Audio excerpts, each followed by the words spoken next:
محمد زارعی هستم. به عنوان فرزند شهید و یک دهه 90 به رهبرم امام خامنه‌ای اعلام می‌دارم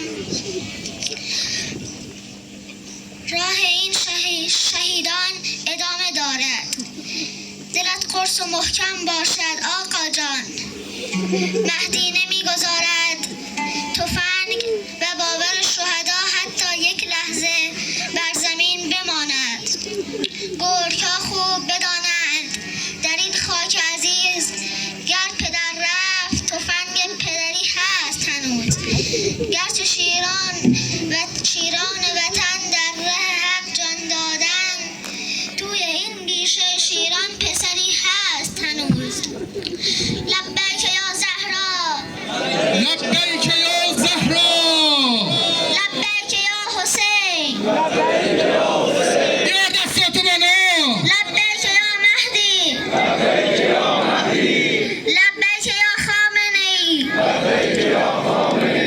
حیدر حیدر حیدر حیدر حیدر حیدر. قشنگی کار آقا مهدی میدونید چیه؟ قشنگیش اینه که